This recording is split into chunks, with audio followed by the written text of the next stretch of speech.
is by Twitter. So they send out a little blast, we're going to be at 9th and Hope, and people are there waiting before they even get there. And it has interesting implications on, like, how do you revive certain areas? A lot of downtown is not a very pleasant or pedestrian-oriented space. As you can see, we have a nice chain link fence, parking lot, have a couple trees, there's no street furniture, and yet people are there, and through this kind of virtual world, now they're waiting in line, they're striking up a conversation with their neighbor, and they're activating this space. And this trend is actually starting to happen in a lot of different cities, in San Francisco, New York, Austin, Texas, and through Twitter, people are able now to gather. So instead of separating people, it's now bringing them together. For the next slide. Okay, so this is an example in Austin. This is called Hey or Hello Cupcake, I think. Hey Cupcake. This is on South Congress Avenue, which is this kind of new developing area in Austin. On the side that we would be standing on as a viewer is packed with new restaurants and stores that are very hip. However, on the other side of the street is just a vacant lot. So this cupcake mobile eatery plopped themselves down in the parking lot, and now there are at least like 10 trailers of food. And so these, these little mobile eateries are kind of showing the city what that land is worth, what's the potential there, because now it's kind of creating its own little pedestrian wall of trailers. And the other side of the street has all these restaurants, so there's this natural flow of people to this kind of parking lot space. Kind of another interesting kind of revamp of the street. This is San Francisco in the Mission, and this center line actually is now parking on Sundays. They allow the church parking to park in 2 center lanes. And what it does is, I mean, it creates a very slow street, but on Sundays, the Mission has a lot of density. People are out walking, they're walking their dog, they're biking. Now it's taking kind of the Broadway model to a smaller step, but instead of building a giant parking lot for church, they're just using the existing space on the street. Nice. So as we kind of close to our presentation, I think it's important to remember the importance of public outreach and community awareness. This is an image of Parking Day, which has become this kind of awareness of street space across the world. I think this past year it had over 50 cities, over 100 parks. This is a park in New York. The basic idea is you overtake a parking space for a day and you turn it into a park. And in doing so, you bring about awareness of, do we have enough park space in the city? What would it be like to have a little extension of the public right-of-way? Our firm, Amber and I, helped put together a parking day in downtown LA, and so we put this big kind of poster together of, what is parking worth to Los Angeles? And we actually cordoned off a little space, and we put up a white picket fence with a for sale sign and said, how much is this space worth? What could you build on it? And we said it was worth like $77,000 just for the land, like based on a variety of different calculations. Yeah, so I'm trying to find a statistic, but basically, the number of miles, Los Angeles parking spaces are 4.6 miles of land. When you look at what we have in terms of parks, you start to realize, where is our space going? Where's our city land? The city owns this land. Does everyone agree that it goes to parking or to trucks or cars? So on the next slide.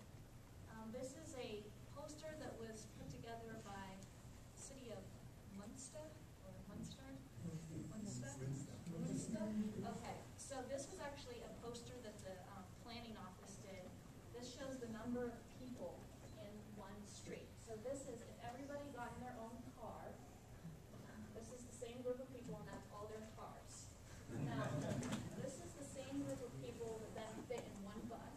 And then this is the same group of people with their bikes that make a, I don't know what it reads because of the resolution, but the point is,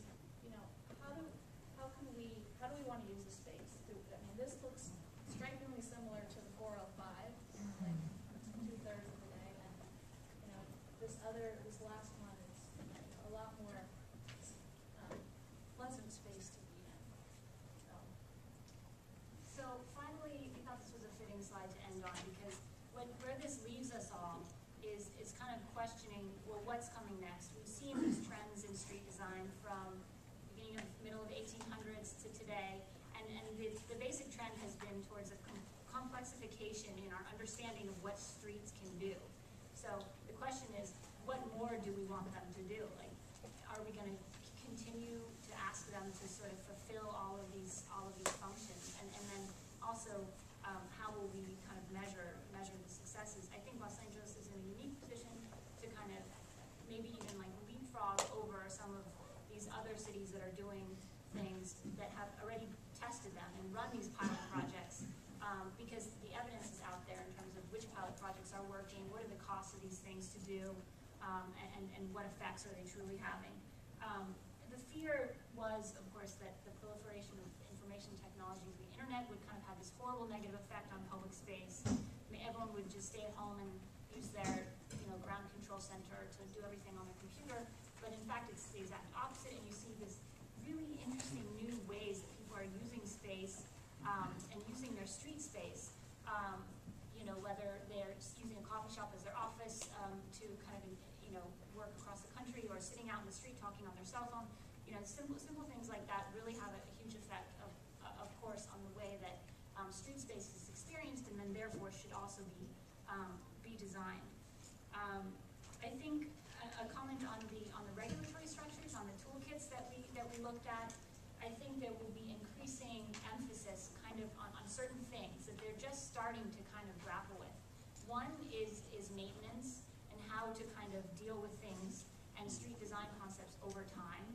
How do you write into a plan enough flexibility so that these things can shift over time, and then how do you write into a plan how to deal with maintenance when things go wrong? Another thing that we saw kind of a hinting of was this idea of auditing and testing, kind of along the lines of what Martin talked about with space syntax, but actually using calculations and numbers to kind of do studies that can help inform design. Two of the design toolkits included stuff on kind of environmental psychology, really trying to look at what their design, the effects that their design had on the space, on people. I think it was Florida and Chicago, which seemed totally random, but also interesting that they're considering kind of that aspect of design. Another thing that we saw hints of, Georgia showed a chart from New York that kind of showed all the parties involved in street design, just between the buildings, DOT, everybody who's involved. And what we'll likely start seeing is kind of a, not just who's involved, but let's kind of consolidate the responsibility. Let's have one review body who looks at this as a unit, instead of this person who looks at this person who looks at this. So how that will work out and how that process will be mapped out is kind of the next question. But with that, I'd like to thank you all for coming, and we'd love to hear any questions you might have, or if you have experience yourself with street design, of course, we'd love to hear that too, because I'm sure there are many people. Is there any place in LA